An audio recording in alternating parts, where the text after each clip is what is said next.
We're going to have back on the show ICC-accredited lawyer Atty. Gilbert Andres to talk to us about the latest on the former president's health. Atty. Gilbert, are you there?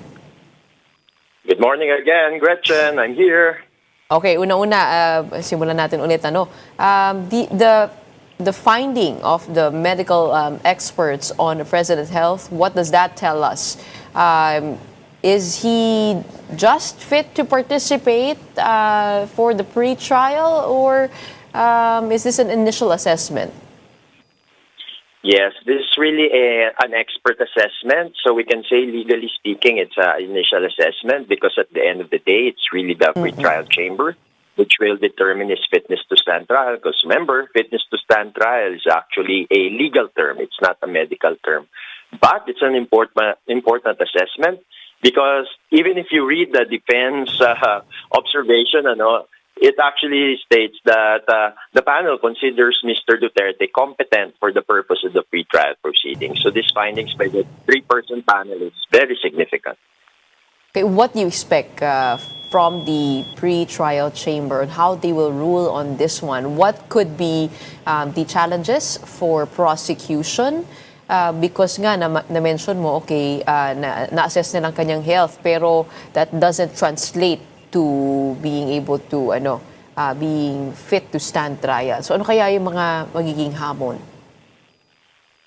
Well, I expect that since there's already the expert panel report and the observations of parties and participants, the pre-trial chamber will now decide it. Although there are some objections from the defense in their observations, but I think this is already the needed impetus for the pretrial chamber to actually decide on it. Now, as to when the pretrial chamber will decide, I think it will be in a reasonable period of time. I think 1 month is a reasonable period of time.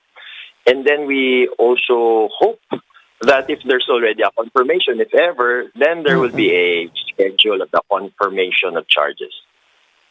Okay, looking at the findings of the medical expert panel, they also conducted a symptom validity test, which is designed to detect underperformance.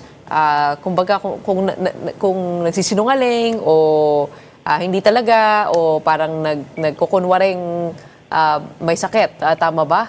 And in this test, it was actually a coin-in-hand test where they told the former president that it was for short-term memory, but it was really a floor test designed to be so simple that individuals with moderate to severe memory impairment should pass. And the results of that say that it strongly appears that Mr. Duterte is not able to give reliable or a credible assessment about his own health.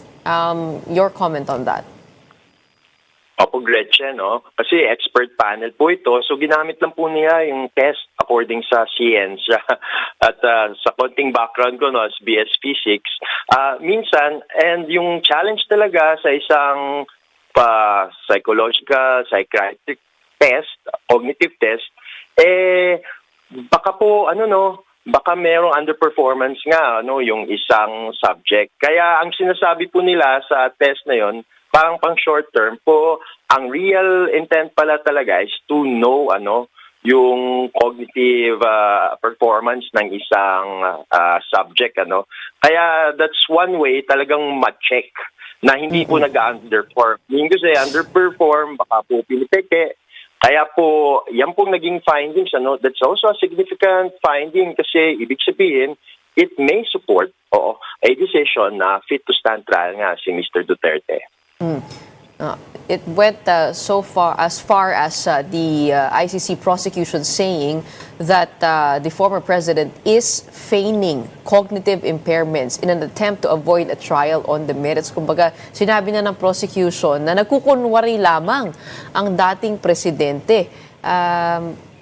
Tingin mo ba, maybe that is evident here?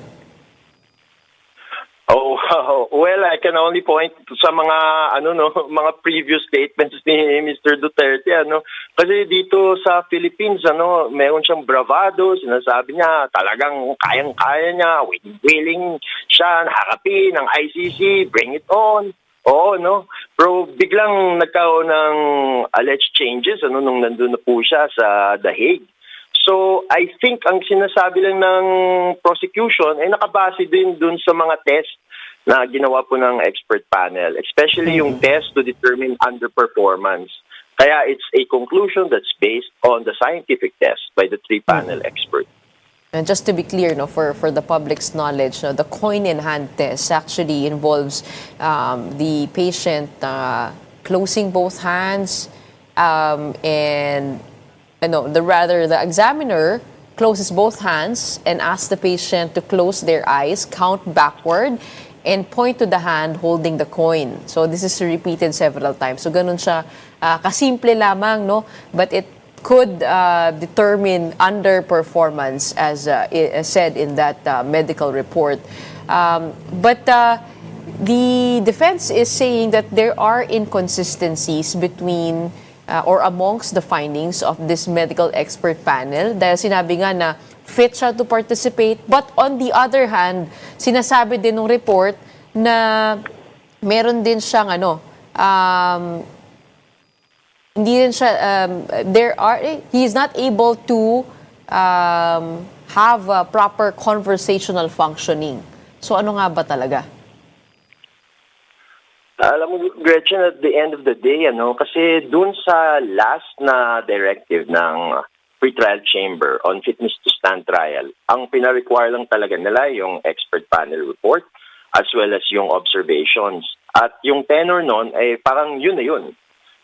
Kaya kung ano man pong challenges ng defense, yun na yun. At sa tingin ko po, this is submitted for resolution na ng pre-trial chamber. Although it's also the discretion of the pre-trial chamber kung gusto niya pong maghingi pa ng further comments. Pero sa tingin ko po, kung consistent ang pre-trial chamber sa previous directive nito, up for resolution na po ito ng pre-trial chamber.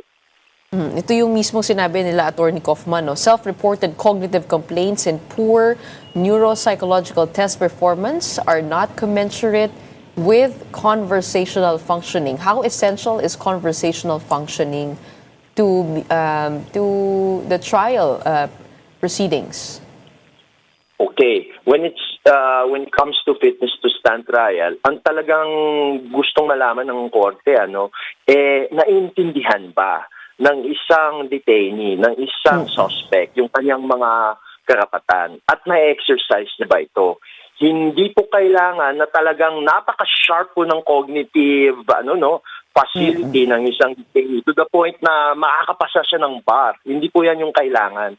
Kailangan lang po niya maintindihan at kailangan lang po niya makapagbigay po ng instruction sa kanyang abogado at makapag-exercise ng kanyang karapatan. Kaya sa tingin ko po, na-consider nga ng panel na competent si Mr. Duterte for purposes of the pre-trial proceedings. So, basta maintindihan, okay na yon? Yes, maintindihan. Hindi kailangan na very sharp na para siyang magbabar exam. Hindi po kailangan yun. Well, this medical report is also being used by the defense to cite or to argue that the former president is not a flight risk given nga yung kanyang deteriorating health. Is this going to be their challenge? Should the decision on interim release? Well, I don't think so. Kasi remember, the interim release application was already denied on appeal ng appeal chamber.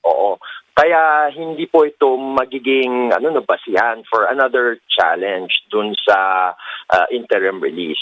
Ikalawa po, sinabi naman pre-trial chamber, separate issue kasi yung issue ng fitness to stand trial from the issue of the interim release. Kasi tingin ko po, hindi po dapat at hindi ito magiging basihan po sa isang challenge na naman po dun sa interim release. Kumbaga, case closed na ho yun. Yes, case closed na po yun. Kasi appeals chamber na nga po ang nagsalita po doon.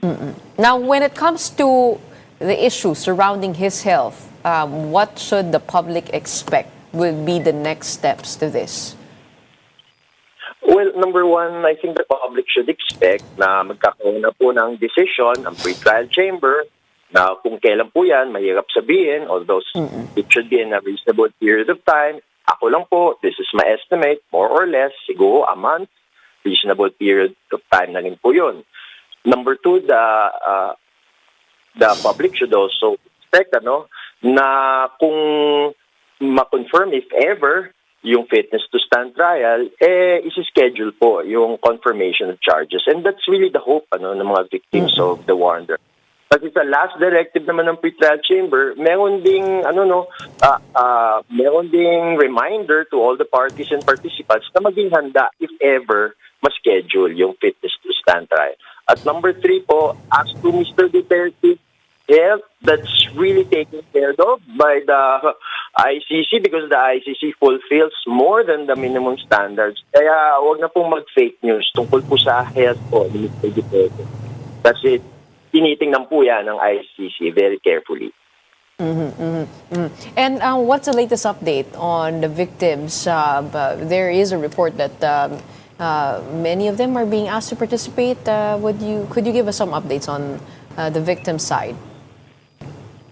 Okay, as to the process of participation, it actually happened last, I think, the first half of this year. And then there's already a submission before the pre-trial chamber. Now, we are really awaiting the decision of the pre-trial chamber as to who are really the accredited victims participants. So, it's really a very technical process. Sino po ba talaga ang na-accredit ng mga victims participants? Kasi sila po yung ni-recognize ng ICC. Although I'd like to add na kung namatayan po kayo within the war on drugs, from November 1, 2011 hanggang March 16, 2019, pasok po kayo within that time period na kinoconsider ng ICC. At Gretchen, they really monitoring this and they look at it as a positive development. Yung naging expert panel report on the competence of Mr. Duterte. Oo. So, ito pong 300 applications sa registry. Bakit po ang laki po ng numero na yun kumpara dun sa mga iilang incidents po doon sa charges? Di ba meron parang I believe they're in the multiples of 10 yung pong nasa charges. Pero 303 applications po ang pinoproseso ng registry, ICC registry? Oo, kasi ganito, Gretchen, basta nagsasubmit lang po yung mga victims. Oo, kasi it's really up to the pre-trial chamber to determine who of those victims are really, to be chosen, to be accredited for victims participation. Kaya wala namang limitasyon kung sino man pong biktima ang pwedeng mag-apply. Of course, ang ultimate na decision ay nasa pre-trial chamber. So, mas marami po ang isinubmit na application kesa dun sa mga nakalagay dun sa charges na isinubmit ng prosecution. Opo, pwede din kasi alam mo, Gretchen, hindi naman talaga alam kung sino pong mga patay na ni-refer dun sa document containing charges. Kasi kung tingnan po natin siya, naka-redact po siya, Kaya kahit din sa mga biktima, isa din pong challenge talagang malaman kung sino ba talaga ang mga biktima na yon na nandun sa counts 1, 2, and 3 ng charges against Mr. Duterte. Naka-redact po siya.